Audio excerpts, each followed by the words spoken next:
Vamos então fazer oração para iniciarmos o nosso estudo. Feche os olhos. Senhor nosso Deus, graças te damos, Senhor, pela oportunidade de estudarmos livremente a tua palavra. Que o teu Santo Espírito esteja de modo especial agora com a Elda e logo a seguir com o irmão Nielson. Irão conduzir a recapitulação dos estudos desta tarde. Em nome de Jesus, amém.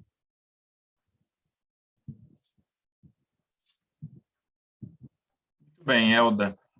Já pode ficar à vontade aí para apresentar o seu capítulo. Eu esqueci como é que eu faço para colocar o compartilhamento do slide. Botãozinho verde aí, share screen. Ah, sim.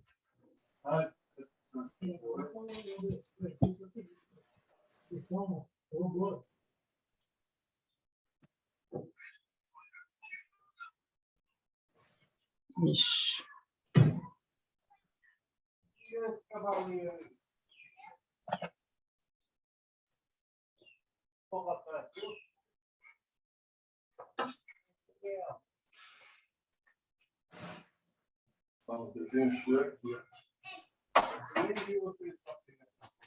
Então, vamos lá. Hoje a gente vai começar o capítulo 7, né? Que é a influência de um bom lar. Hoje começa o estudo sobre Martim Lutero. E ele é um estudo bem detalhado, bem grande, mas maravilhoso para a gente entender como foi o ministério de Martim Lutero, né? E eu escolhi como o verso para a gente meditar nessa tarde, Mateus 10, 33. Qualquer que me negar diante dos homens, eu negarei também diante do meu Pai que está nos céus.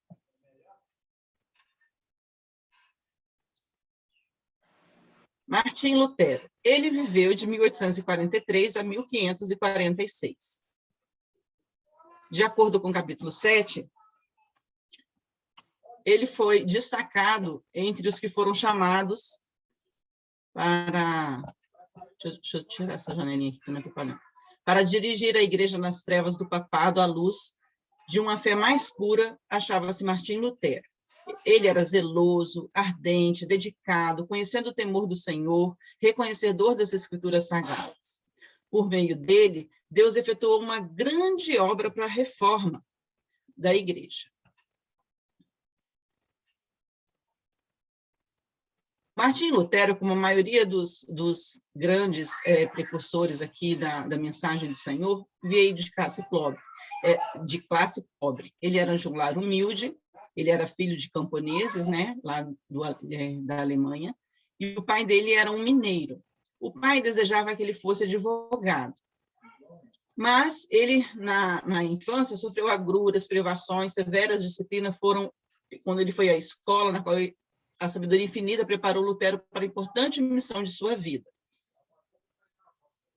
Ele tinha um espírito forte e ativo, de grande força de caráter, honesto, resoluto e correto. O pai de Martim Lutero, e ele era fiel às suas convicções e considerava com desconfiança a organização monástica. E ficou muito desgostoso quando Lutero, sem seu consentimento, entrou para o convento. Instruiu-o no conhecimento de Deus e prática das virtudes cristãs. Ele até o pai de Martim Lutero, ele até ficou assim com dificuldades de falar com o filho depois que o filho entrou para o monastério, porque ele não aceitava isso, né? Na escola, quando na infância ele foi para a escola, Lutero foi tratado com aspereza e com mesmo violência. E às vezes, para ganhar o pão, ele passava de porta em porta cantando para ganhar o pão do dia. Pensava em Deus como um juiz severo e implacável, tirano e cruel. Lutero avançou moral e intelectualmente e tinha sede de saber, então ele buscava o conhecimento cada dia mais. Os pais prestaram-lhe todo o auxílio necessário quando ele passou, né, para a segunda fase de estudos dele, e os pais já tinham uma condição financeira melhor, então Lutero foi colocado numa escola melhor e aplicou seus estudos. Ele tinha memória retentiva, vívida imaginação, poderosa faculdade de raciocinar e aplicação incansável. Colocaram-se logo em primeiro lugar entre seus companheiros. E o mais importante, ele tinha temor do Senhor e firmeza de propósito. quando ele entrou para a universidade em Erfurt, né?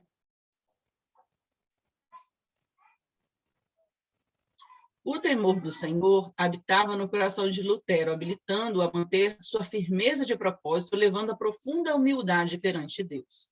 Senso de dependência do poder divino, iniciava cada dia com uma oração. Ele até aconselhava os amigos que não começassem um dia sem antes orar. E um belo dia, Lutero, lá nessa universidade que ele estava, ele encontrou uma Bíblia latina. E quando ele começou a ler, ele foi se apaixonando tanto pelo que ele lia, que ele disse, quem dera Deus me desse tal livro. Mas, toda vez que ele lia, ele se via em pecado. E como com desejo de se livrar do pecado, ele entrou para um mosteiro. Todo momento que ele podia poupar de seus deveres, ele empregava no estudo. Procurou pelas próprias obras ele obter perdão pelos pecados, fazia diversos jejuns, vigílias, penitências, tudo que Lutero via que não agradava a Deus, ele tentava abandonar e tentava cada dia ser melhor. Se fora possível a um monge obter o céu por suas obras monásticas, eu teria certamente direito a ele. Foi uma frase que ele usou, né? Sofrera desmaios, dos quais nunca se recuperou completamente, de tanta penitência que ele fazia, e não encontrava alívio para os seus pecados. Mas Deus enviou para Lutero um amigo chamado Staupitz. E esse amigo aconselhou a Lutero da seguinte forma: em vez de você torturar-se por causa dos teus pecados, lança-te nos braços do Redentor, confia nele, na justiça de sua vida, na expiação de sua morte. Escuta o Filho de Deus. Ele se fez homem para te dar a certeza do favor divino. E isso mudou a vida de Lutero. Lutero foi ordenado sacerdote, chamado para ser professor em Wittenberg. Aplicou-se aos estudos da Bíblia nas línguas originais. Então, o fato dele ter ido para essa universidade deu a ele essa possibilidade de estudar ainda mais. E Staupitz, que era o amigo, insistia para que Lutero pregasse nos cultos. Mas, por muito tempo, Lutero resistiu a esse tipo de coisa. Depois de um longo tempo, ele cedeu às solicitações dos amigos e começou a fazer pregações de púlpito. Sua eloquência cativava os ouvintes. A clareza e o poder com que se apresentava a verdade levavam-nos à convicção e seu fervor tocava os corações. Era um verdadeiro filho da Igreja Papal. Foi levado a visitar Roma e fez uma viagem longa a pé, hospedava-se em mosteiros até a chegada lá. E quando ele chega em Roma, ele tem uma grande decepção, né? Quando ele chegou no convento, ele observou que lá tinha muita riqueza, muita magnificência e luxo, e ele, no mosteiro onde ele vivia, não era assim. Pelo contrário, né? Ele via que os monges viviam em esplêndidos compartimentos, as vestes eram ricas e custosas, viviam de banquetes suntuosos, enquanto que Lutero ele estava sofrendo até desmaios na saúde dele, por causa dos constantes flagelos a que se submetia, via que lá o povo vivia muito diferente daquilo que ele achava que era o correto para se viver. Por toda parte que ele via cenas que o enchiam de espanto e horror. Observava a iniquidade que existia entre todas as classes do clero. Ouviu gracejos imorais dos prelados e horrorizou-se com sua espantosa profanidade, mesmo durante a missa. Deparou com desregramento, libertinagem. Para onde quer que se volvesse, encontrar. E ele ficava receoso daquilo que ele estava vendo, né? Alguém quer falar? Elda, um comentário, né? Essa parte me chamou a atenção, né? Porque ele comenta sobre os gracejos profanos, né, dos sacerdotes, mesmo durante a missa, né, muitas vezes. E se tem algo que pode anular a boa influência, é essa postura profana, né? A Bíblia diz que pelas nossas palavras nós seremos julgados, né? E toda palavra frívola, né, que o homem disser, ele prestará contas a Deus, né? Então, em qualquer momento da nossa vida, nós temos que ser muito cuidadosos com isso. Agora, na igreja, principalmente, né? E a gente vive uma época de muito secularismo, de profanação do lugar santo, em que muitas vezes pregadores, às vezes até pastores, né, tratam ali o lugar santo como se fosse um espaço de brincadeiras, de gracejos, né? Então, que possamos ter atenção quanto a esse ponto aí. É verdade, Rafael. Muito obrigada pela sua contribuição. Aqui ele fala até de libertinagem, né? Imagino quais são essas libertinagens. Acho que foi no capítulo de ontem também, a gente viu que haviam coisas sendo realizadas dentro da Igreja Católica que estava, já naquela época, espantando a muitos. Imagina com as graves denúncias que têm sido feitas nas atualidades, né? Mas, de qualquer forma, a nossa igreja também precisa rever, né, alguns conceitos quanto a isso. Sobre essa libertinagem aí, depois basta alguém aí fazer uma pesquisa sobre o Papa Alexandre VI, que era contemporâneo aí de Lutero, o nome dele de batismo Rodrigo Borgia, né? E foi ele que mediou a bula intercoetera entre Portugal e Espanha. Né? Ele era um libertino assim famoso, ele tinha amantes, ele favorecia os filhos dele com cargos lá no Vaticano. Então, realmente, a situação era totalmente deplorável, né? Imagina o choque que Lutero teve ali. Sim, porque o Lutero ele tinha uma sinceridade profunda naquilo que ele vivia, né? Ele não fingia que ele estava vivendo, ele tinha uma profundidade no aceitar e no amor a Cristo, né? Tanto é que Lutero vai na escada de Pilatos.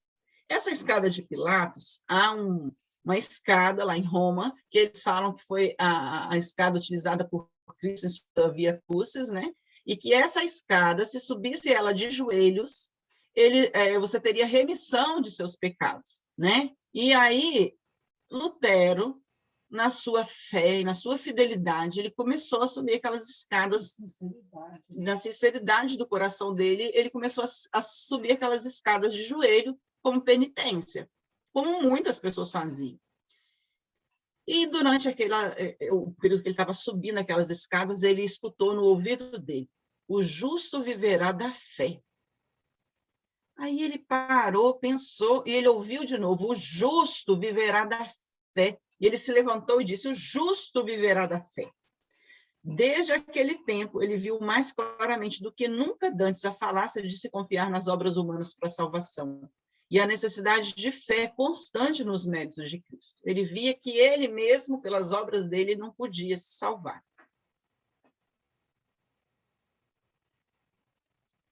Quando ele volta dessa viagem que ele fez a Roma, a universidade onde ele trabalhava deu a ele o título de doutor em teologia. E isso deu liberdade para ele de se dedicar ainda mais aos estudos das Escrituras.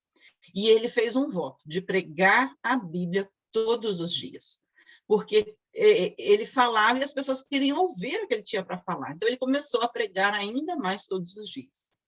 Ele declarava que os cristãos não deveriam receber as doutrinas, senão as que fossem apoiadas nas Escrituras. Porque nós também, como adventistas do sétimo dia, nós acreditamos, né? Nós temos 28 doutrinas na nossa igreja, todas apoiadas nas Escrituras, e assim deve ser. Nenhuma crença nossa, nenhuma doutrina nossa deve ser apegada a costumes, a tradições, né? A não ser e ser somente pelas Sagradas Escrituras. Lutero via perigo em se exaltar teorias humanas acima da palavra de Deus. Então, ele começou a observar muita coisa humana e não a palavra de Deus. E preciosas eram as mensagens que ele levava às multidões. As alegres novas do amante Salvador, a certeza de perdão e paz mediante seu sangue expiatório, alegravam-lhes o coração, inspirando-lhes imorredoura esperança. E isso foi avivando o coração de Lutero e das pessoas com quem ele falava. E vamos ver agora o contraste entre a luz e as trevas, o erro e a verdade. A Igreja de Roma estava virando um mercado de indulgências. Mas os próprios meios adotados para o engrandecimento de Roma provocaram o mais mortal dos golpes ao seu poderio e grandeza.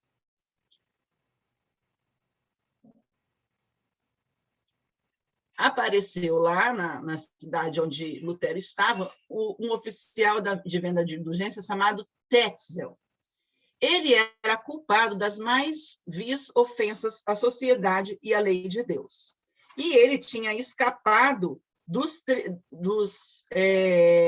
castigos devidos aos seus crimes, porque ele promovia esse mercado de mercenários. Da mesma forma que Jesus um dia expulsou da sinagoga as pessoas que estavam fazendo da sinagoga um lugar de venda, o templo de Deus como um lugar de venda de mercadoria, esse senhor, esse Tetzel, ele fazia isso. E ele repetia as mais deslumbrantes falsidades dentro do templo lá, falando, né, vendendo as suas indulgências.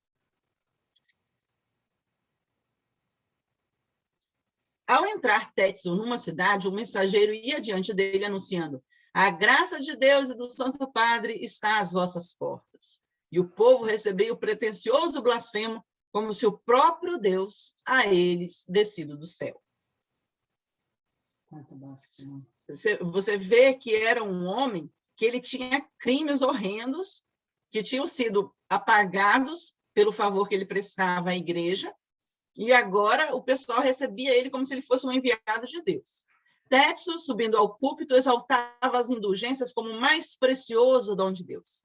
Declarava que, em virtude de seus certificados de perdão, todos os pecadores que o comprador mais tarde todos os pecados que o comprador quisesse mais tarde cometer, seria perdoado, e que mesmo o arrependimento não era necessário. Tanto é que eles já vendiam indulgências para pagar pecados de pessoas que já tinham até morrido, não precisava de arrependimento nenhum, só pagar por aquela indulgência já era suficiente. As indulgências tinham poder para salvar não somente os vivos, mas também os mortos. A alma em cujo favor era pago escaparia do purgatório e ingressaria diretamente para o céu. Uma salvação que se poderia comprar com dinheiro obtinha-se mais facilmente do que a que exige o arrependimento. Fé e esforço diligente para resistir ao pecado e vencê-lo. Nós sabemos que realmente é difícil você resistir ao pecado, é difícil você vencer ao pecado. Então, o que as pessoas faziam? Isso aí é muito difícil para mim, prefiro pagar. E hoje não é diferente, né? Essa semana mesmo eu tive a oportunidade de pregar na minha igreja, na quarta-feira, e eu estava falando sobre isso, sobre a beneficência social, ajudar as pessoas. Hoje em dia, as pessoas trabalham tanto e estão tão ocupadas com seus afazeres, com suas atividades, que elas esquecem que elas devem servir ao próximo, que elas devem acolher aqueles que precisam, que é elas que devem levar o alimento a quem necessita. E nós, hoje, estamos pecando também nisso, porque a gente, muitas das vezes, a gente oferece dinheiro a Deus e fala assim, não, eu vou ajudar financeiramente uma instituição, mas eu não vou colocar a mão na massa, eu não vou ajudar ninguém, só o dinheiro meu já é suficiente. E Deus irá cobrar de nós, né, essas coisas. Lutero, conquanto ainda católico romano da mais estrita classe, encheu-se de horror ante as blasfemas declarações dos traficantes das indulgências. Lutero recusou-lhes a absolvição, advertindo-os de que, a menos que se arrependessem e reformassem a vida, haveriam de perecer em seus pecados. E isso teve o quê? Grande problemas. Com grande perplexidade, voltaram a Tetzel, queixando-se de que o seu confessor, porque se Lutero ele era um monge, ele podia ouvir as confissões das pessoas para poder dar a elas, né, a penitência que elas deveriam pagar para poder se livrar de seus pecados. Então, vendo que eles tinham as indulgências, mas que aquilo não estava valendo nada porque Lutero não aceitava, eles voltavam até a Tetzel reclamando. E alguns ousadamente exigiram que se lhe restituísse o dinheiro, porque tinham gastado muito dinheiro para comprar uma indulgência, chegou lá na hora de confessar, o Martim Lutero não aceitou. O frade encheu-se de cólera, proferiu as mais terríveis maldições e fez com que se acendessem fogos nas praças públicas e declarou haver recebido ordem do Papa para queimar todos os hereges que pretendessem opor-se às suas santíssimas indulgências. Entra Lutero, então, ousadamente em sua obra como campeão da verdade. Sua voz era ouvida do púlpito em advertência ardorosa e solene. Expôs ao povo o caráter ofensivo do pecado, ensinando-lhe ser impossível ao homem, por suas próprias obras, diminuir as culpas ou fugir ao castigo. Nada, a não ser o arrependimento para com Deus e a fé em Cristo, pode salvar o pecador. Nada, nada, a não ser o arrependimento para com Deus e a fé em Cristo pode salvar o pecador. A graça de Cristo não pode ser comprada. É dom gratuito, né? Lá em Efésios 2, verso 8, diz o quê? Pela graça sois salvos mediante a fé, e isso não vem de vós, é dom de Deus. Prosseguindo Tetzel com seu comércio e ímpias pretensões, Lutero decidiu-se a um protesto mais eficaz contra esses clamorosos abusos. Logo se apresentou uma ocasião. A igreja do castelo de Wittenberg possuía muitas relíquias que, em certos dias santos, eram expostas aos públicos, e concedia-se completa remissão de pecados a todos os que o visitassem e se confessassem. Em conformidade com isso, o povo naqueles dias para ali acudia em grande número, e uma das mais importantes dessas ocasiões, a festa de Todos os Santos, estava se aproximando. Aqui no Brasil, a festa de Todos os Santos é no dia 1º de novembro, né? Um dia antes da festa aos mortos, que é finados, né? Que é o dia 2. Na véspera, Lutero, reunindo-se as multidões que já seguiam para a igreja, fixou na porta desta um papel contendo 95 proposições contra a doutrina das indulgências. Declarou sua disposição de defender essas teses no dia seguinte na universidade contra todos os que achassem convenientes atacá-las. Suas proposições atraíram a atenção geral, eram lidas e relidas e repetidas de todos os lados. Estabeleceu-se grande excitação na universidade, na cidade inteira. Mostravam essas teses que o poder de conferir o perdão do pecado e remir de sua pena jamais fora confiado ao Papa ou a qualquer outro homem. Todo esse plano era uma farsa, um artifício para extorquir dinheiro, valendo das superstições do povo, expediente de Satanás para destruir a alma de todos os que confiassem em suas pretensões mentirosas. As teses de Lutero ganharam grande repercussão. Em poucos dias estava em toda a Alemanha e pela cristandade. Muitos romanistas leram e viram a voz de Deus ali. Príncipes e magistrados se alegraram, porque provavelmente, né, eles já também não estavam aceitando esse tipo de coisa. E as multidões supersticiosas e amantes do pecado ficaram aterrorizadas. Teve atrozes acusadores a defrontar. O que quer que eu faça, não será feito pela prudência do homem, mas pelo conselho de Deus. Se a obra for de Deus, quem a poderá deter? Se não, quem a poderá promover? Nem minha vontade, nem a deles, nem a nossa, mas tua vontade, ó Santo Pai que está nos céus. Porque ali Lutero ele se via já diante de uma guerra contra a Igreja Católica, né? Então, as ameaças de morte começaram a surgir de todos os lados. E ele falou que ninguém poderia detê-lo a não ser o próprio Deus.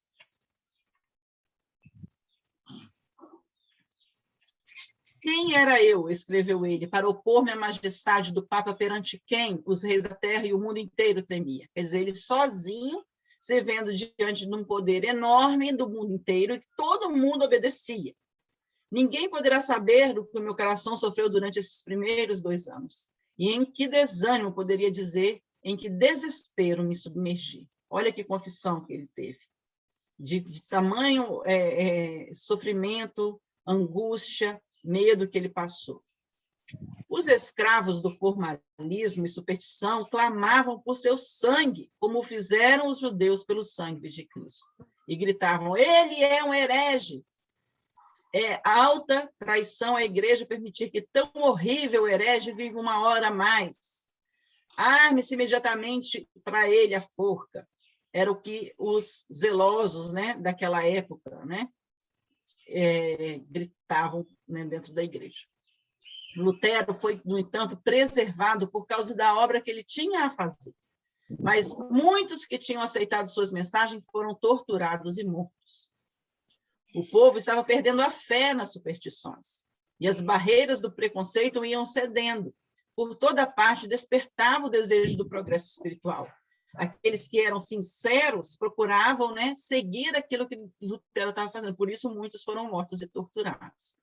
Lutero recebeu uma intimação para comparecer a Roma, a fim de responder pela acusação de heresia.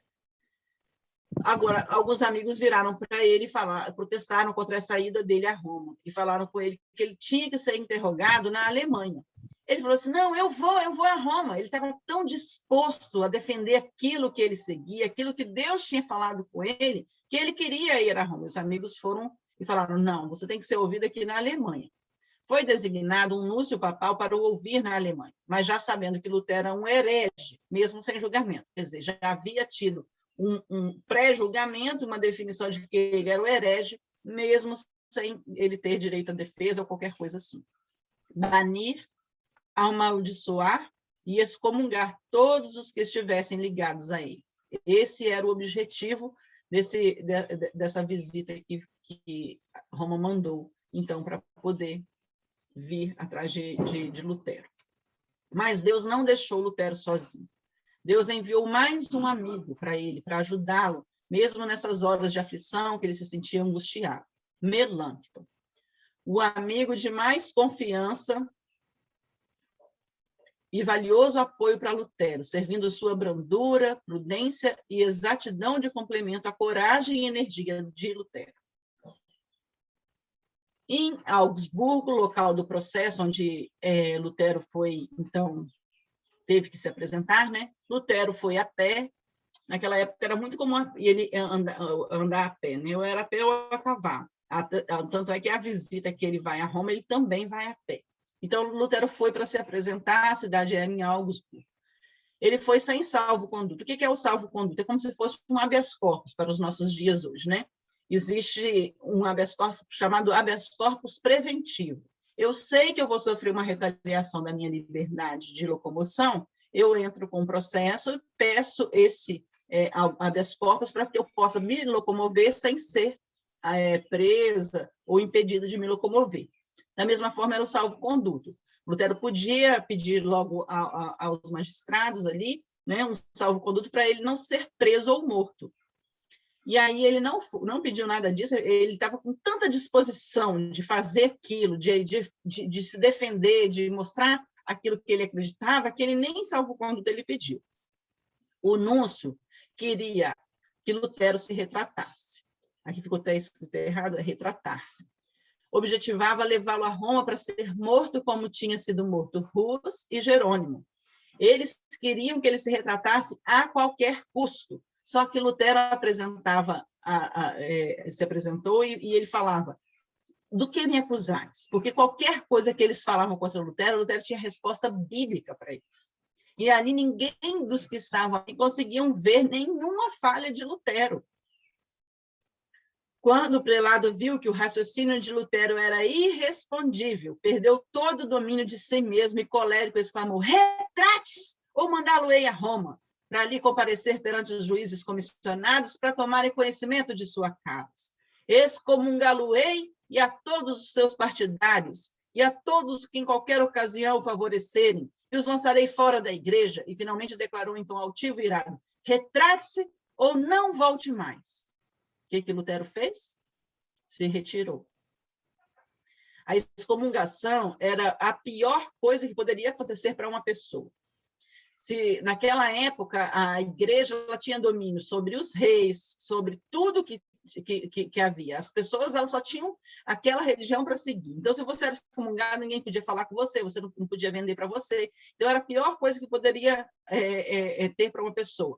Então, Lutero ele não ficou discutindo. Quando o cara gritou com ele, ele apenas se retirou. um contraste. O reformador, que era Lutero, ele era simples, humilde, firme, permanecia na força de Deus, sendo o celular da verdade. Já o representante do Papa, importante a seus próprios olhos, ele era despótico, altivo, desarrazoado, achava assim um único argumento das Escrituras, exclamando, no entanto, veemente: retrata-se ou será enviado a Roma para o castigo. Ele queria, na realidade, que Lutero fosse morto, né? Os amigos de Lutero, vendo que, se Lutero continuasse ali, ele seria morto ou levado a Roma, eles arranjaram um jeito de tirar Lutero dali. Então, arranjaram um cavalo e um guia, e com a ajuda de um magistrado, colocaram Lutero nesse cavalo durante a madrugada para ele fugir, e ele passou pelo portão da cidade, ninguém se apercebeu que era Lutero que estava saindo, e Lutero conseguiu sair. O legado ficou irado e com cólera, né? Com raiva. Lutero refutava tudo que o legado pedia, dizendo que se mostrasse nas escrituras seus erros. O eleitor da Saboia, Frederico, resolveu proteger Lutero, porque ele via que tudo que Lutero defendia, ele defendia com amor, com zelo, que tudo aquilo que ele estava passando, ele de forma alguma se alterou ou teve qualquer reação que pudesse pôr em descrédito aquilo tudo que ele acreditava. Um ano se passou desde que Lutero tinha fixado aquelas 95 teses nas portas da igreja.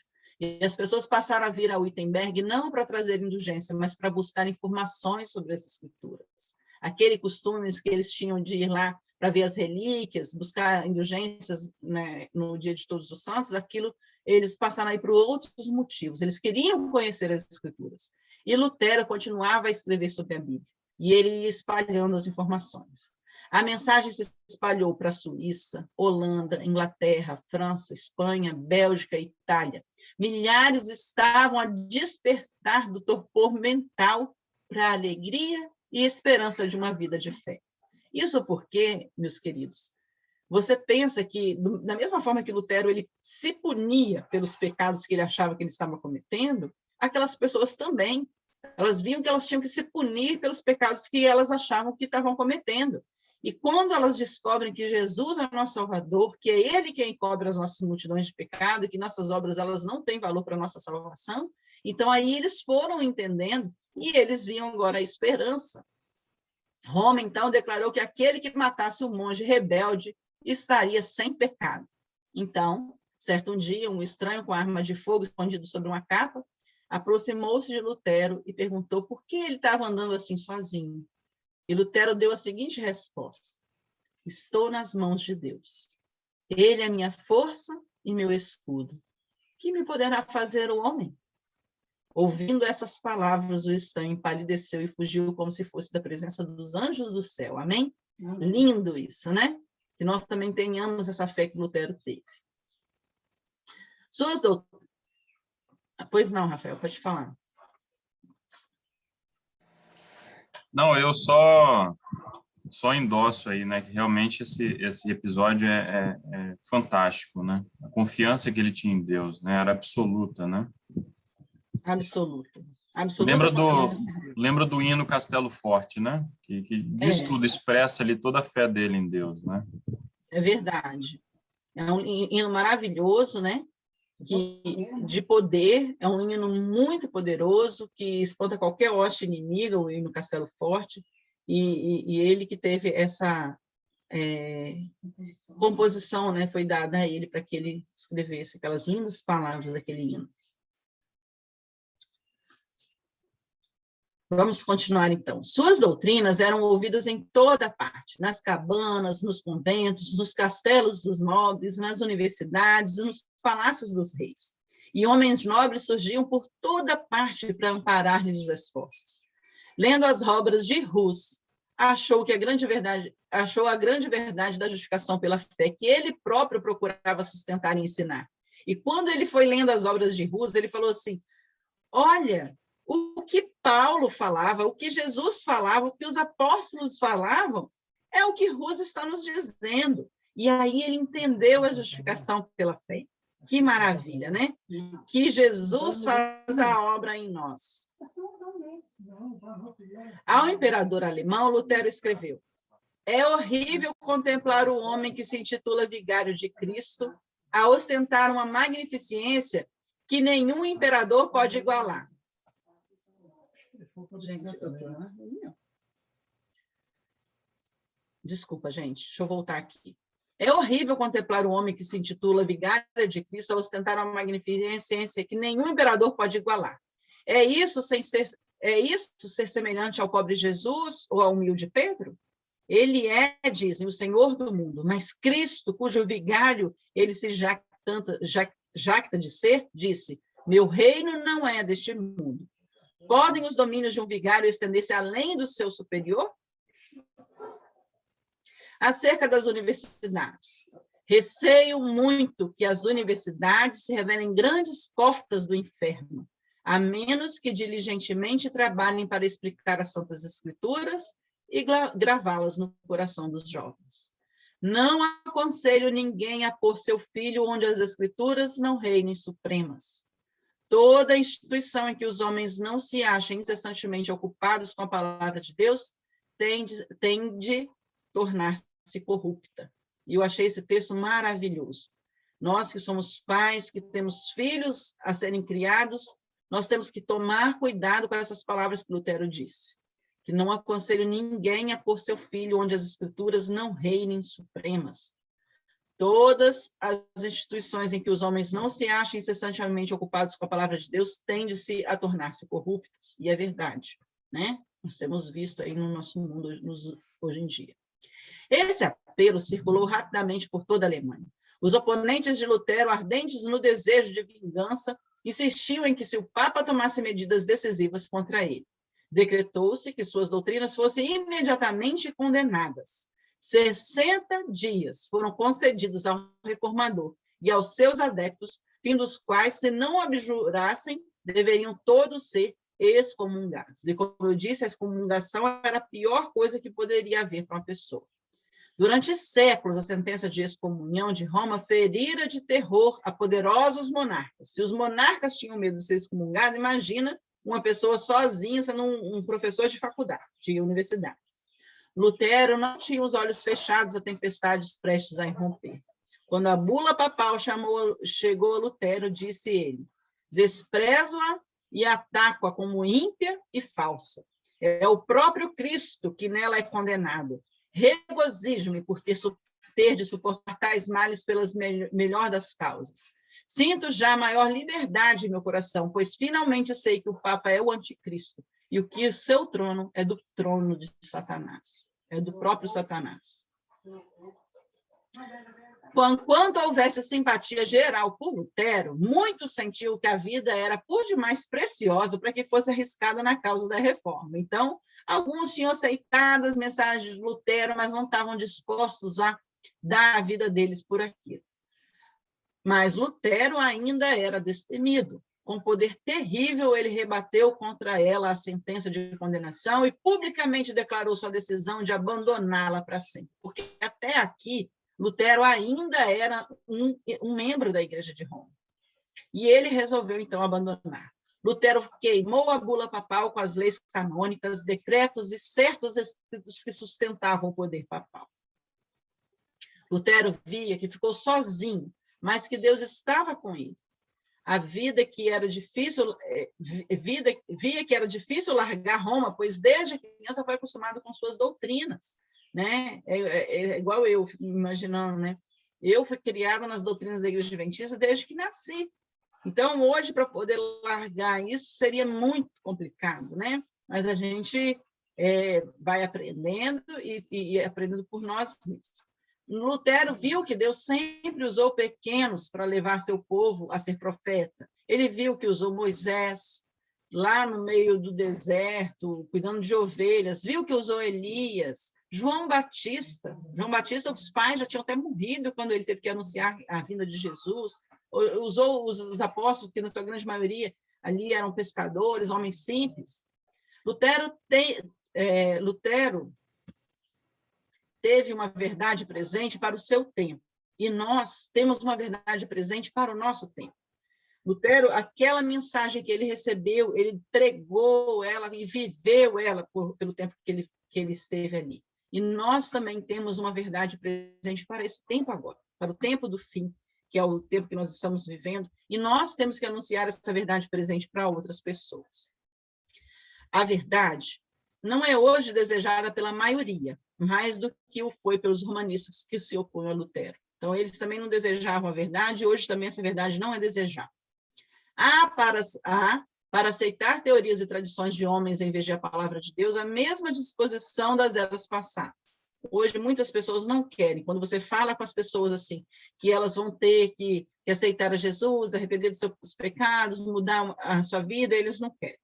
Os que apresentam a verdade para este tempo não devem esperar ser recebidos com mais favor do que os primeiros reformadores. Da mesma forma que muitos dos que estavam ali com Lutero, ao ver que eles poderiam ser levados à morte, abandonar a reforma, muitos hoje não estão dispostos a fazer reformas nenhuma em suas vidas. E quando a gente chega com a verdade para o nosso tempo, e proclama, por exemplo, dentro da nossa igreja, a reforma de saúde, a reforma de vestuário, a reforma da música, muitos se opõem contra nós.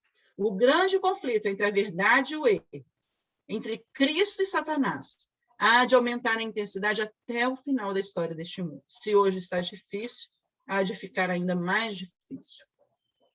O espírito do mundo não está hoje mais em harmonia com o espírito de Cristo do que nos primitivos tempos. E os que pregam a palavra de Deus em sua pureza não serão recebidos agora com maior favor do que o foram naquele tempo. As maneiras de oposição à verdade podem mudar. A inimizade pode ser menos manifesta porque é mais aguda, mas o mesmo antagonismo ainda existe e se manifestará até o fim do tempo. É isso daí. Essa foi a primeira parte sobre a vida de Lutero, né? Agora vamos ouvir uma segunda parte, que é o capítulo 8, que também é tão maravilhoso quanto. Se alguém tiver algum comentário.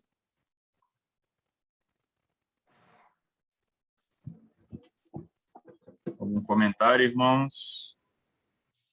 Bem, não havendo, então, vamos então à segunda parte com o irmão Nielson. Depois, no final, se alguém quiser comentar, então nós ficamos aí à disposição. Irmão Nielson, está nos ouvindo?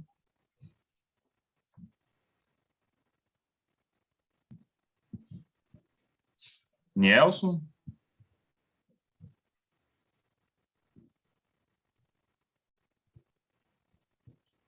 Bem, eu creio que agora ele nos ouviu. Enquanto isso... Olá, irmão Nielson. Boa apresentação, então, meu irmão. Sim, estamos ouvindo. Estão me ouvindo? Sim. Estão me ouvindo? Sim. Acho que você que não nos está ouvindo, né? Sim. Alguém me ouve? Sim, irmão Nielson, pode continuar. Sim, pode falar. Sim, pode falar. Pode falar.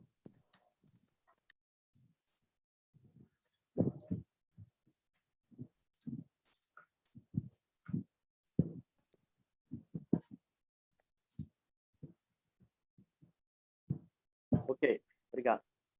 Eu quero começar lendo aqui a passagem de Mateus, capítulo 10. Obrigado, perfeitamente, muito bom. Mateus, capítulo 10, versículo 16, diz assim: Eis que eu vos envio como ovelhas para o meio de lobos, sede, portanto, prudentes como as serpentes e simples como as pombas. E acautelai-vos dos homens, porque vos entregarão aos tribunais e vos açoitarão nas suas sinagogas. Por minha causa sereis levados à presença de governadores e de reis, para lhes servir de testemunho a eles e aos gentios. E quando vos entregarem, não cuideis em como ou o que haveis de falar, porque naquela hora vos será concedido o que haveis de dizer. Visto que não sois vós os que falais, mas o Espírito de vosso Pai é quem fala em... Muito bem, continuando aqui a trajetória de Lutero, né? Nós temos aqui na primeira parte, capítulo 8, Lutero diante da dieta de Homs, né? na Assembleia de Homs, o novo imperador Carlos V subir ao trono da Alemanha e os emissários de Roma se apressaram a apresentar suas congratulações e induzir o monarca a empregar seu poder contra a reforma. De um lado, o eleitor da Saxônia, a quem Carlos, em grande parte, devia a coroa. Tá ok. Tudo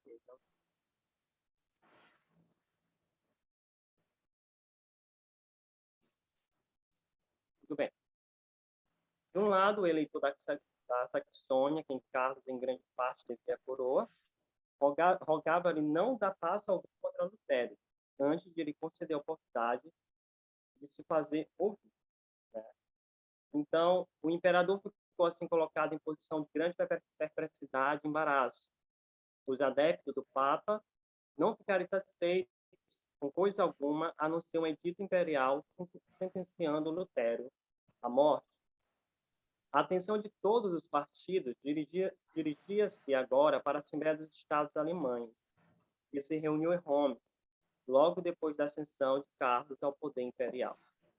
Todas as partes da pátria haviam chegado os digntários da Igreja do Estado, fidalgos, seculares, de elevada linhagem, poderosos e ciosos de seus direitos hereditários, eclesiásticos, principescos, afetados de sua consciente superioridade em ordem social e poderio, cavaleiros da corte, seus partidários armados, e embaixadores de países estrangeiros e longínquos, todos se achavam reunidos em Roma. Então, o interesse, né, das massas, dos príncipes, estava ali direcionada para aquela assembleia, né, para a Dieta de Homs. Todos queriam ouvir Lutério, todos queriam ouvir o reformador, o homem que se opôs à Igreja Católica Romana, né? Lutério estava ansioso por comparecer perante o imperador.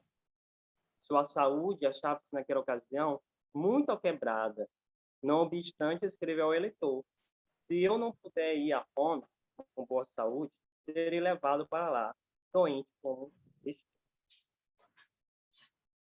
Então, pois o imperador me chama, não posso duvidar de que é o chamado do próprio Deus.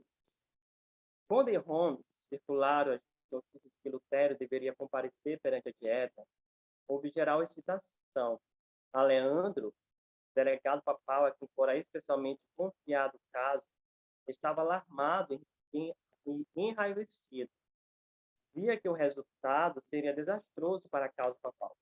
Então, havia esse homem, né, esse delegado aí do Papa, o Aleandro, que trabalhava fervorosamente contra a reforma protestante que estava se iniciando com Lutério.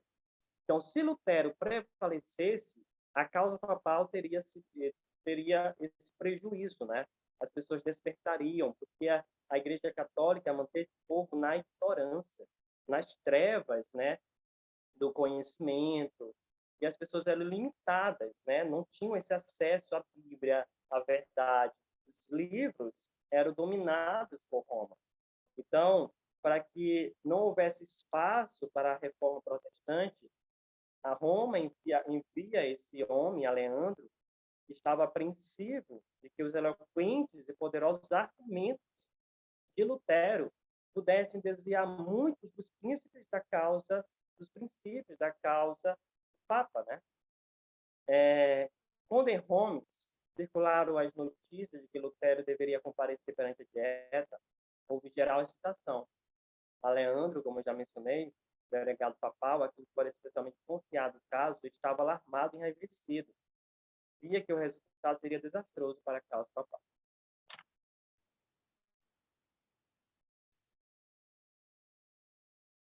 Aleandro estava apreensivo de que os eloquentes e poderosos argumentos daquele homem, Lutero, pudessem desviar muitos dos princípios da causa do Papa.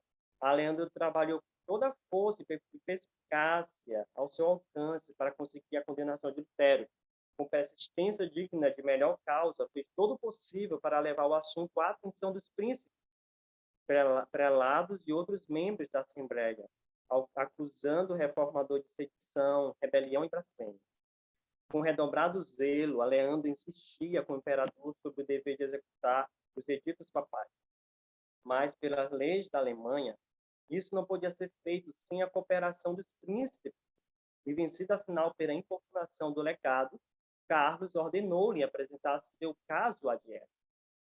Esse foi um dia maravilhoso para o núncio. A assembleia era impressionante, a causa ainda maior.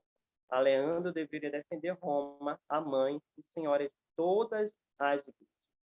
Então, você vê o zelo, né, o fervor desse homem para a causa papal. Né? É interessante que os agentes, né, de Satanás, filhos das trevas, como Cristo menciona, eles são mais prudentes que os filhos da luz. E eles são até mais fervorosos pela sua causa do que os filhos da luz, né? Do que o povo de Deus que conhece a verdade, tem toda essa gama de conhecimento profético, você entende? Mas não são tão empenhados como deveria ser. E eles, esses homens, né, que atuam hoje aí no nosso dia, porque a história se repete, a gente vê o zelo, a devoção para com a sua causa, né, com as obras da mentira, com o engano, né, e eles prosperam, né, maravilhosamente. Enquanto nós que temos a verdade, temos a bandeira do príncipe Emanuel, não fazemos tanto assim, né? Somos presunçosos, somos preguiçosos, somos indolentes, letárgicos, né? E isso deve ter esse fervor em nós também. Nós temos que ter essa devoção, nós temos que ter a chama do Espírito Santo de Deus em nós, entende? Essa humildade, essa devoção, essa entrega que está faltando hoje na igreja. Eu creio que se esse fervor fosse mais presente no nosso meio, Jesus já teria voltado, a obra já teria finalizado. Mas nós somos letárgicos, né? Nós gostamos de ficar acomodados no nosso conformismo, enfim. Mas olhando para esse homem, para o Aleandro, aí, o delegado do Papa, o empenho que ele tinha, né? A força de vontade de fazer, de levantar a bandeira do papado, certo? Contra a reforma, era impressionante. Eu creio que nós temos que ter esse zelo até maior, né? Até maior. Então, com redobrado zelo, ele trabalhou com toda a força e eficácia ao seu alcance para conseguir a condenação de Lutero, com persistência digna de melhor causa, todo possível para levar o assunto à atenção dos principados, dos príncipes, né? Então, nós vemos aí o fervor desse homem. Com todo o prestígio do saber e da eloquência, Aleandro se pôs a derribar a verdade. Acusação sobre acusação não lançou ele contra Lutero, como inimigo da igreja, do Estado, dos vivos e dos mortos, do clero e dos leigos, dos concílios e dos cristãos em geral. Nos erros de Lutero, ao suficiente, declarou ele, para assegurar a queima de 100.000 hereges.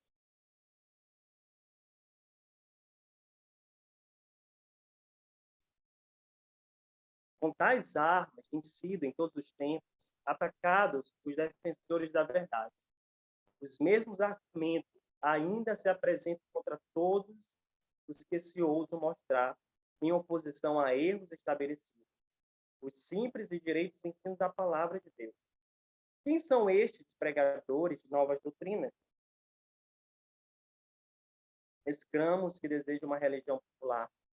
São indoutos, pouco numerosos e das classes pobres. Contudo, pretendem a verdade e seu povo escolhido de Deus. São ignorantes e estão enganados. Quão superior em número e influência a nossa igreja? Quantos grandes e ilustres homens existem entre nós? Quanto mais poder há de nosso lado, tais são os argumentos que têm uma influência decisiva sobre o mundo, mas não são mais conclusivos hoje do que o foram nos dias do Reformador. Então, essas eram as palavras do Aleandro, né? O que são esses luteranos? Perguntava aí. Uma plebe variada de dramáticos insolentes, padres corruptos, monges dissolutos, advogados ignorantes e nobres degradados. Então, e a história se repete hoje. A história se repete. Eu acredito que quando você entende uma verdade, certo? E você passa a viver aquela verdade, você prega essa verdade, você coloca a sua cabeça na guilhotina. Na guilhotina. Deus, ele não dá entendimento para quem não está disposto a morrer por uma verdade. Por aquela verdade que você crê e que acredita, né? Deus, ele não dá entendimento se você não está disposto a pagar o preço. Deus só dá entendimento para quem está disposto a morrer por aquilo. Então, tem um preço a pagar. Lutero pagou um preço, Ellen White pagou um preço, Isaías pagou um preço, Ezequiel, os profetas que vieram antes de nós pagaram o preço. Jesus Cristo mesmo fala, né? Em Mateus capítulo 6, Mateus capítulo 5, capítulo 5, na verdade. Bem-aventurados os perseguidos por causa da justiça, porque deles é o reino dos céus. Bem-aventurados sois quando por minha causa vos injuriarem e vos perseguirem e mentindo, disserem todo mal contra você. Regozijai-vos, exultai, porque é grande o vosso galardão que está nos céus, porque assim perseguiram os profetas que vieram antes de vocês. Então, tem um preço a se pagar. Quando eu defendo uma verdade, quando eu abraço uma verdade, e com todo o fervor, eu prego essa verdade. Agora, se você não está disposto, certo, a morrer por essa verdade, Deus não vai dar entendimento. E ele deu entendimento para Lutero, porque Lutero, ao ver os erros que predominavam na igreja, certo, ele se incomodou, e ele queria fazer algo para mudar aquela situação. Nós não temos que ser, irmãos, como uma estátua, né? Só observar os erros ao nosso lado e ficarmos calados e braços cruzados. Não, nós devemos pregar a verdade. Isaías falou o quê? Isaías 58, verso 1.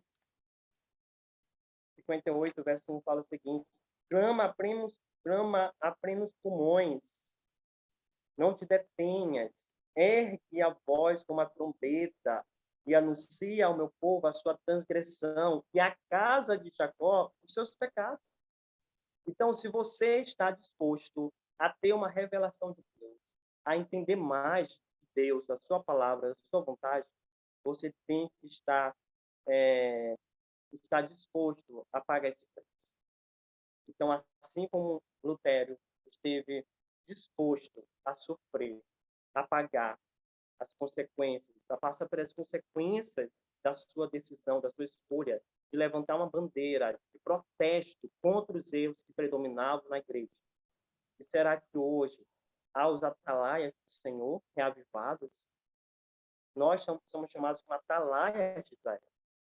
Nós somos aqueles que suspiram e gemem pelas abominações que são praticadas dentro do arraial, dentro da igreja. E quando nós nos levantamos para defender a verdade com todo o fervor, com toda a devoção, para a causa de Deus, nós iremos sofrer perseguições, calúnias, críticas, certo? Críticas. Então, porque no nosso meio há pessoas, infelizmente, que não vivem essa verdade e se aborrecem com aqueles que pregam essa verdade, que levam essa mensagem e que vivem essa verdade. E nós não devemos calar. Nós não devemos calar. A história se repete. Lutero teve que passar por esse preço. Teve um preço. E nós também temos que seguir esse caminho, nos colocarmos do lado do Senhor. Não importa o que aconteça, a despeito das consequências. Temos que colocar a nossa cabeça na guilhotina por fazer a vontade de Deus. Porque a recompensa final será dada somente para aqueles que, com toda a determinação, com intrepidez, levaram a mensagem do Senhor.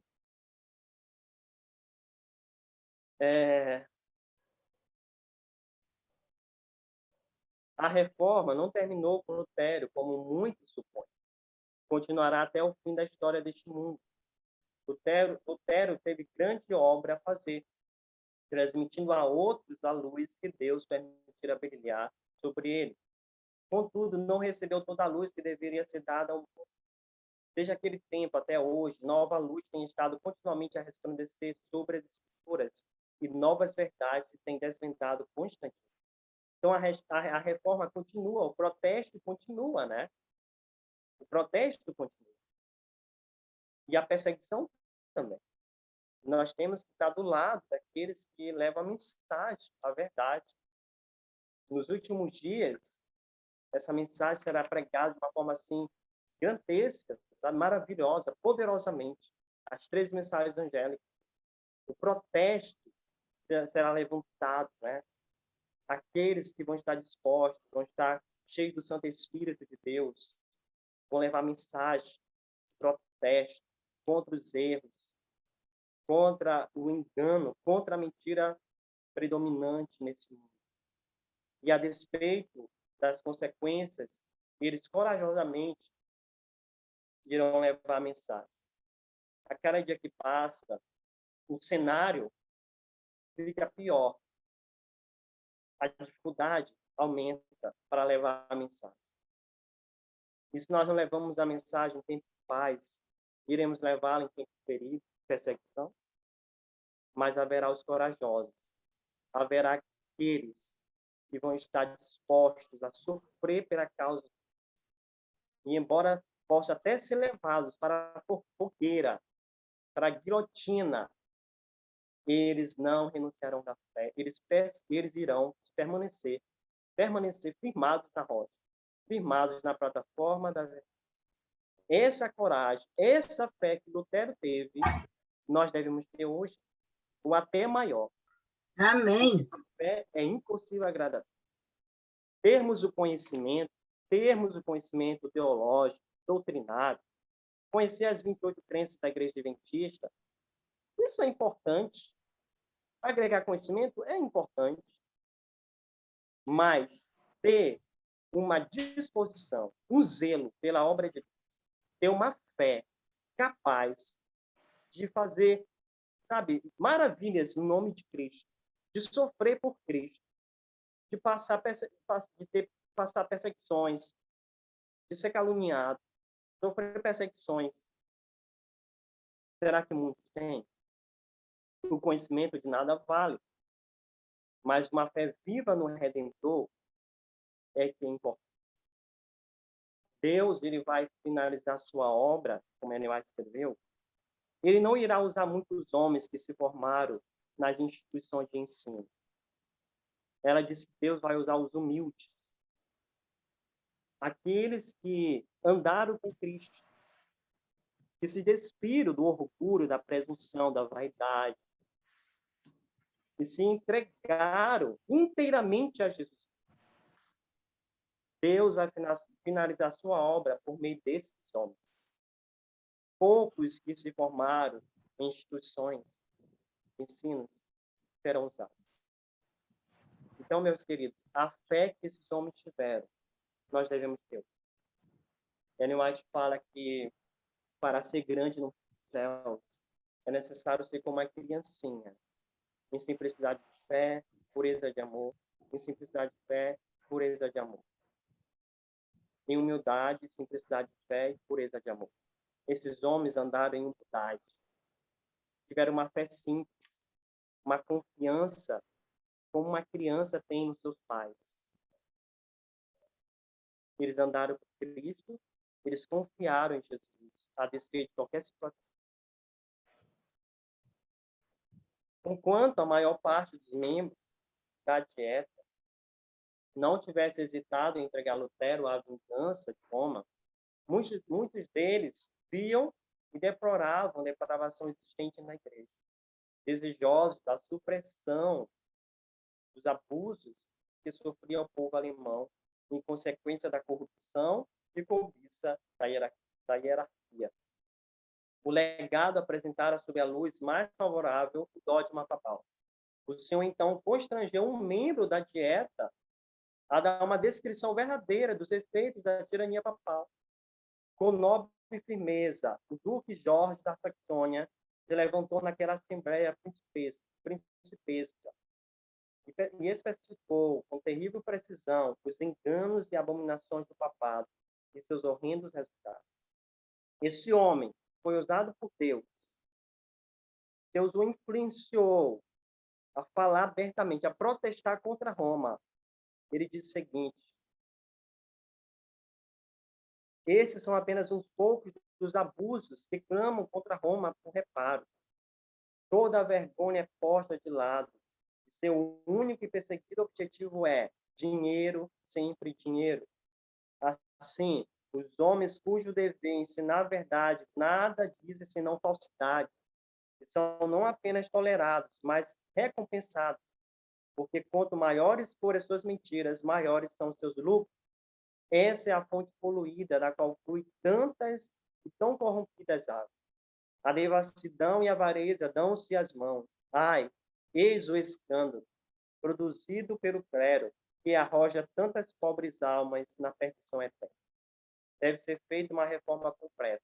Então, esse homem se levantou e aí falou corajosamente, protestou contra os abusos que Roma estava praticando. Esse homem foi usado por Deus. O legado apresentado sob a luz mais favorável do dogma papal. Deus constrangeu esse membro para falar essa verdade.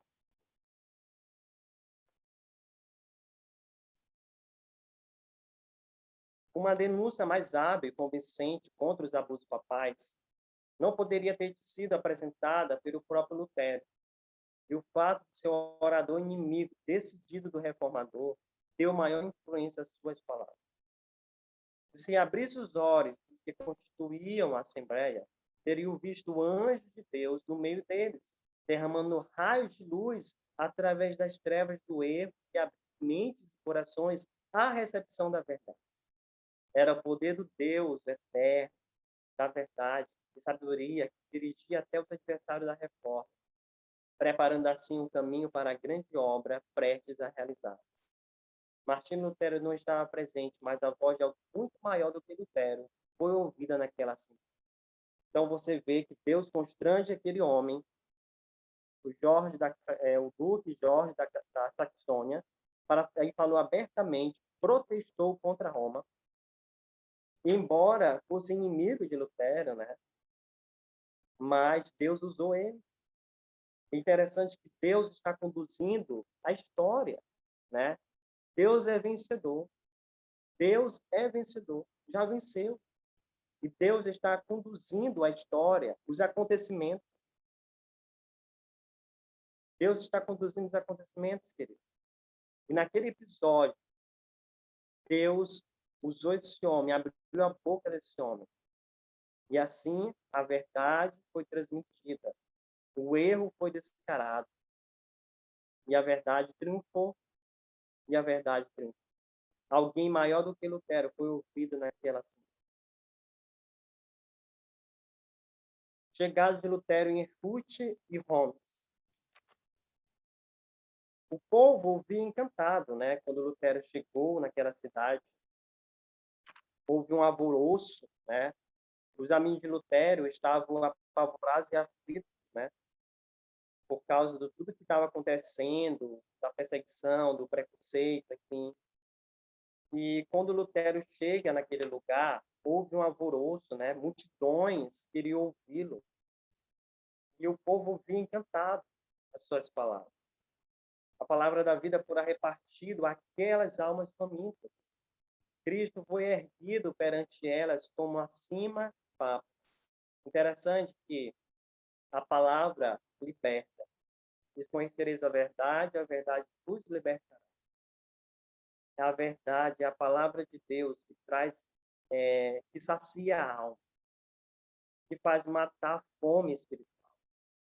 Os homens podem ter conhecimentos diversos sobre vários assuntos, sobre ciência, filosofia, sociologia, psicologia, enfim. Mas o que sacia a alma, o que mata a fome, é a palavra de Deus. Porque ele é o pão vivo. Jesus Cristo mesmo falou, quem comer da minha carne jamais terá fome. Não é isso? Então, é a palavra que sacia a alma.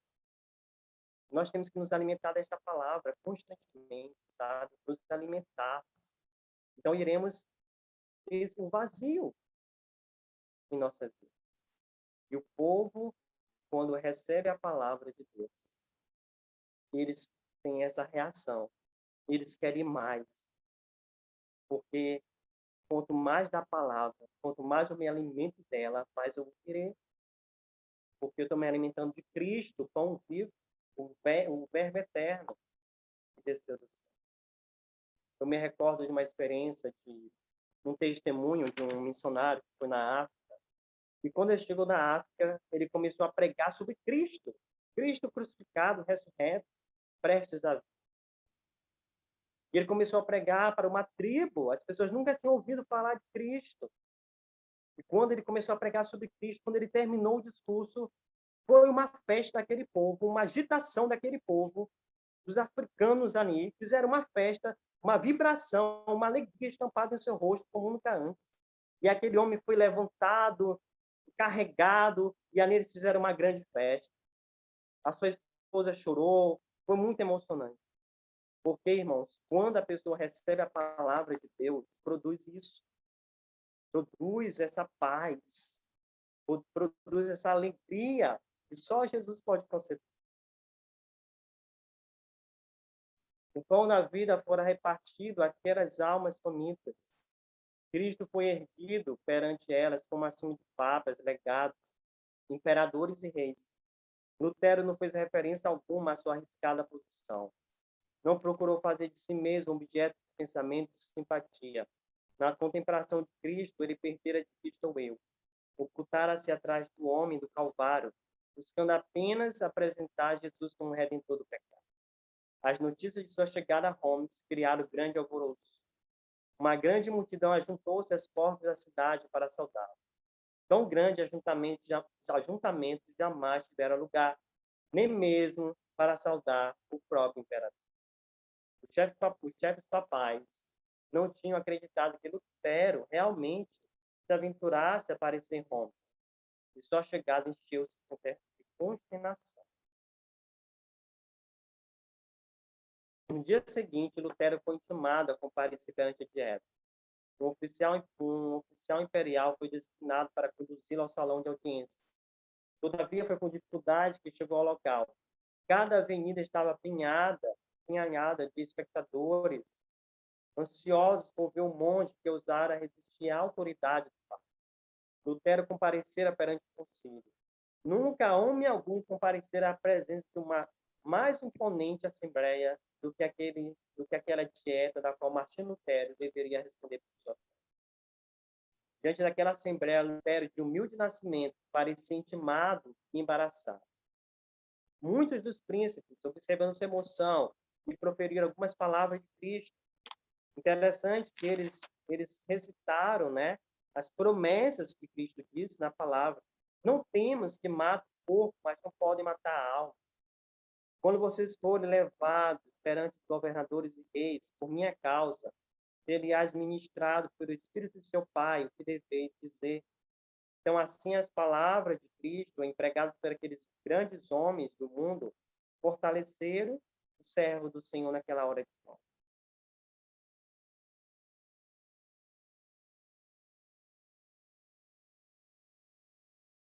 Lutero pede tempo para que possa responder sem ofender a palavra de Deus. Ao fazer essa petição, Lutero agiu com sabedoria. Seu procedimento persuadiu a Assembleia de que ele não agia por paixão ou impulso. Calma e autodomínio, inesperados em que se havia mostrado destemido e inflexível, deram-lhe força e capacitaram-no posteriormente para responder com prudência, decisão, sabedoria e dignidade, que surpreenderam e desapontaram seus adversários e censuraram sua insolência e orgulho. No dia seguinte, ele compareceu para dar sua resposta final. Seu coração desfaleceu ao contemplar as forças combinadas contra a verdade. Sua fé vacilou, temor e tremor lhe sobrevieram e tornou-se presa do tempo.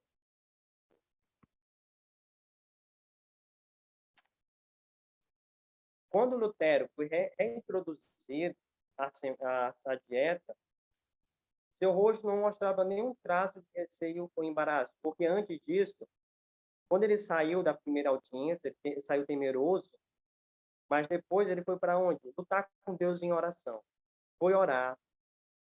foi entregar-se ao Senhor, foi se colocar nas mãos daquele que poderia livrá-lo nessa hora de prova. Ele ficou em oração constante. E ela menciona aqui a respeito de Jacó, que lutou com Deus em oração. Eu me recordo de Jacó, que lutou com Deus em oração.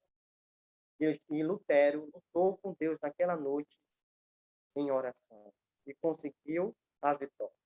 E teve a vitória. Quando Lutero foi reintroduzido à presença da dieta, seu rosto não mostrava nenhum traço de receio ou embaraço. Calmo e pacífico, todavia, valoroso e nobre, permaneceu como testemunha de Deus entre os grandes da terra. Lutero apresenta sua defesa eloquentemente. A sua primeira fala, ele discursou em alemão, foi solicitado que repartisse as mesmas palavras em latim. Embora exaurido pelo esforço prévio, ele novamente repetiu seu discurso com a mesma clareza e energia que antes. A providência de Deus conduziu os trabalhos da Assembleia. Seu discurso gerou admiração e assombro a todos da dieta, né? Após ali ter aquela audiência com o Eterno, ele foi novamente recolocado, mas já com autoridade divina sobre ele. O temor, o receio, tudo saiu, a dúvida, enfim, foram dissipadas naquele momento.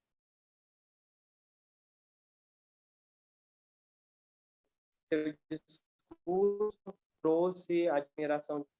Pela última vez foi levado à Assembleia. Mais uma vez foi feita a pergunta sobre se ele renunciaria às suas doutrinas. Não tem outra resposta dada do que aquela que já dei. Estava claro que ele não poderia ser induzido, quer por promessas, quer por ameaças, a se render à ordem de Roma. Lutero havia perdido de vista a si próprio e aos grandes homens que o cercavam. Sentia unicamente que se achava na presença de alguém infinitamente superior aos papas, prelados, reis, imperadores. Cristo falou por meio do testemunho de Lutero, com poder e grandeza que, naquele ensejo, o fez com que amigos e inimigos ficassem maravilhados e temerosos. O Espírito de Deus estivera presente naquele concílio, impressionando o coração dos cabeças do império. Há muitos atualmente, ela fala aqui, antes dessa parte, o Carlos, né, o próprio Carlos, o imperador, ele rejeitou, né, aquele discurso de Lutero e decidiu permanecer com as tradições dos seus pais, da igreja, enfim, tudo mais. E ela fala o seguinte, né? Ele fala assim: estou firmemente resolvido a seguir os passos dos meus antepassados, escreveu o monarca. Então, ele permaneceu do lado das tradições da igreja, dos seus pais. Enfim. E ela falou o seguinte: há muitos atualmente escolhendo aferrar-se aos costumes e tradições de seus pais. Quando o Senhor lhes envia luz adicional, recusam-se a citá-la, porque, não tendo sido concedida a seus pais, não deveriam eles acolhê-la. Não fomos colocados onde nossos pais se achavam. Consequentemente, nossos deveres e responsabilidades não são os mesmos que os deles. Não seremos aprovados por Deus olhando para o exemplo de nossos pais, para terminar nosso dever em lugar, pesquisar a palavra da verdade por nós mesmos. Nossa responsabilidade é maior do que a de nossos antepassados. Somos responsáveis pela luz que receberam, que nos foi entregue como herança. Somos também responsáveis pela luz adicional que agora brilha sobre nós, proveniente da palavra de Deus. Então, não devemos abraçar as tradições, os costumes dos nossos antepassados. Mas nós temos que pesquisar na palavra, buscar nas escrituras o que é a verdade e não seguir tradições. Esse Carlos aqui, ele seguiu as tradições. Rejeitou a verdade que Lutero estava pregando. Enquanto Lutero permaneceu firme no que a palavra disse. Circularam amplamente boatos sobre os planos contra Lutero, produzindo grande excitação através de toda a cidade. Centenas de nobres se empenharam em protegê-lo. O entusiasmo popular em favor de Lutero, através de toda a Alemanha, convenceu também o imperador com a dieta de qualquer injustiça feita a Lutero, por em perigo a paz do império e mesmo a estabilidade do povo. Houvesse o reformador cedido num simples ponto, e Satanás com as hostes teriam conquistado a vitória. Mas na inabalável firmeza foi mediante a igreja a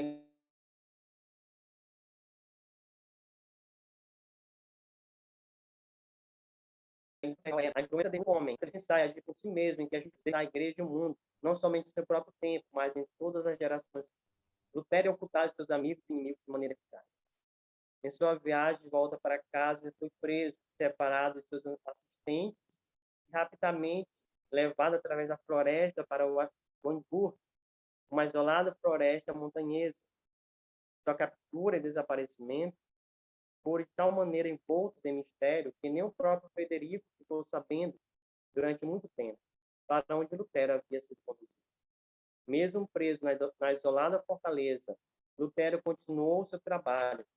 Ele produzia diariamente mais do que parecia possível ao homem. Sua pena nunca estava ociosa.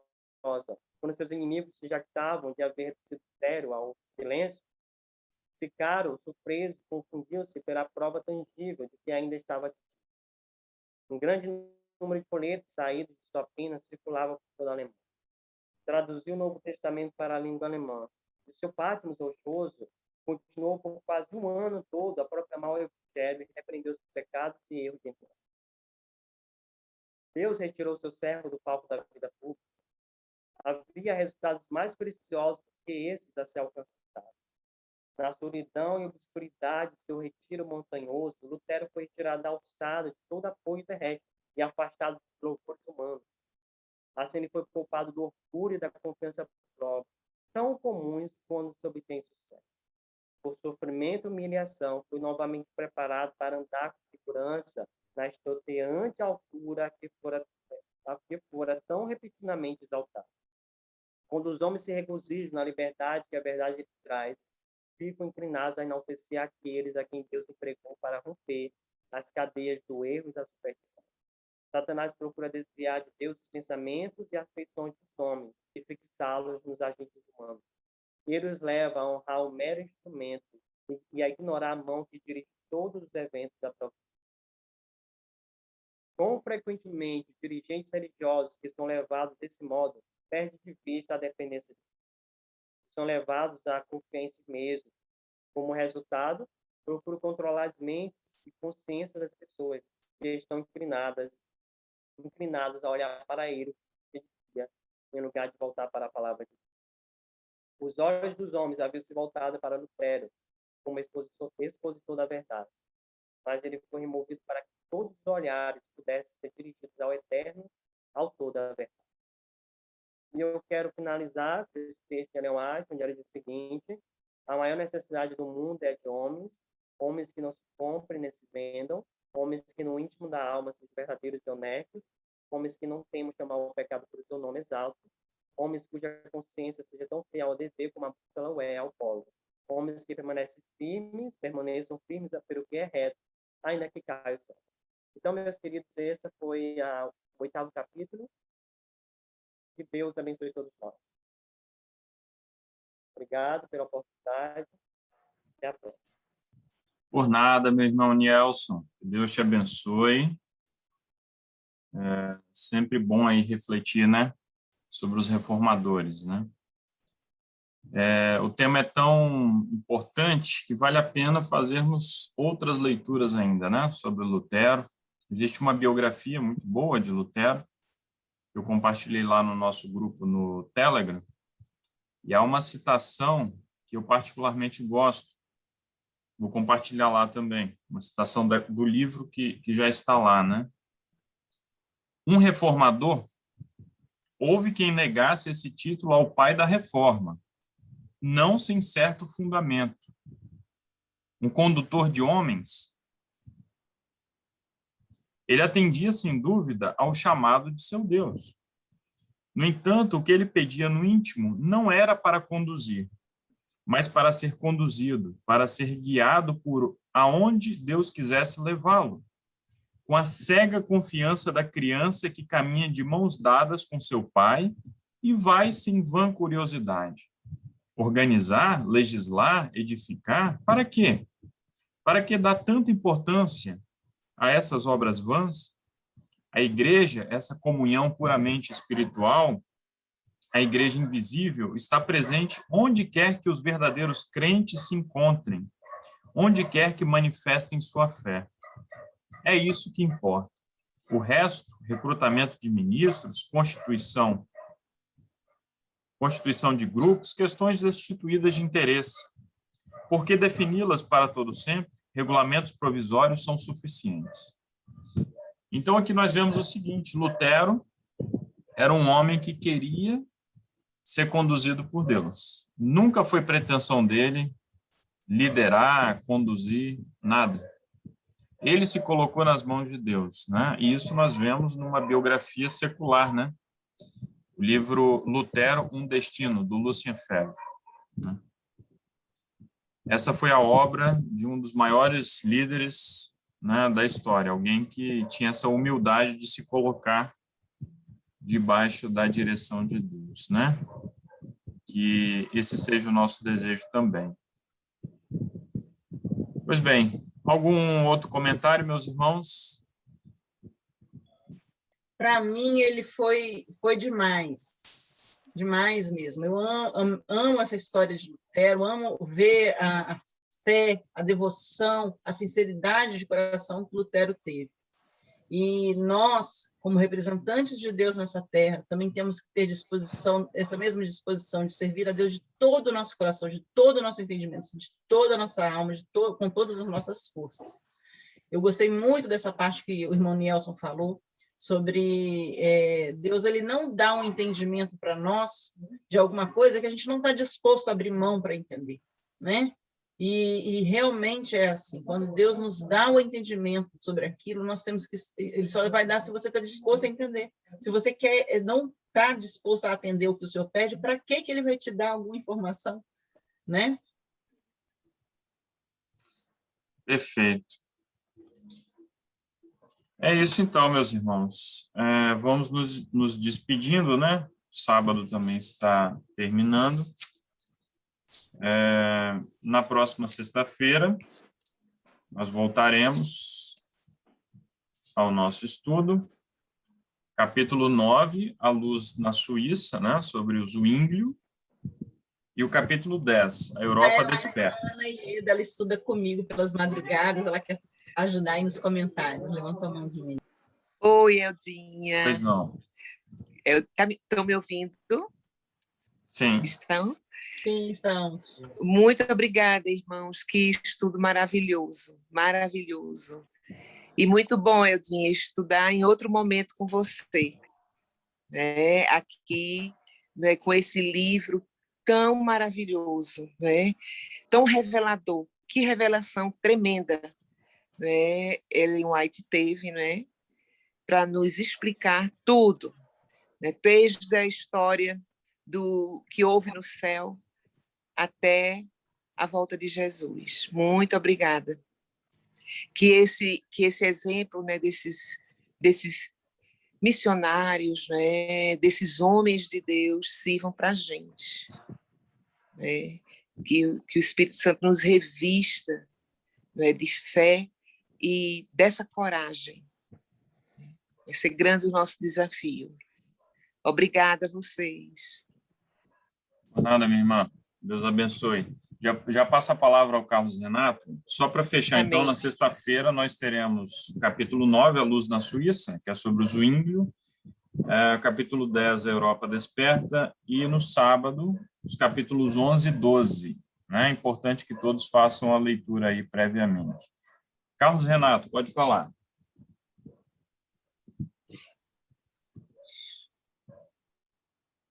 Carlos? Carlos, libera seu microfone para você falar. Acho que ele levantou a mão sem querer. Mas é isso, então.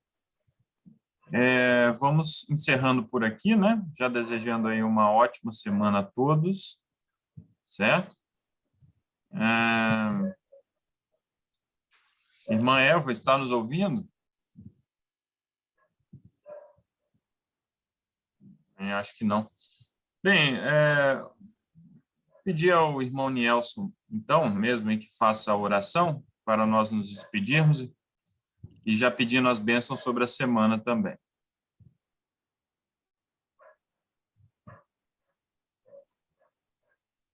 Oremos.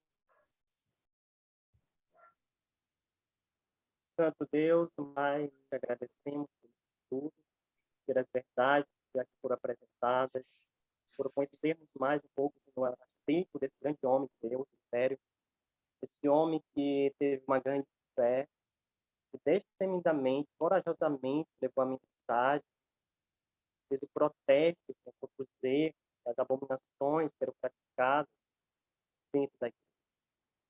E a custo, meu Deus, a despeito das consequências, ele permaneceu firme, firmado na verdade, firmado na rocha que era Cristo.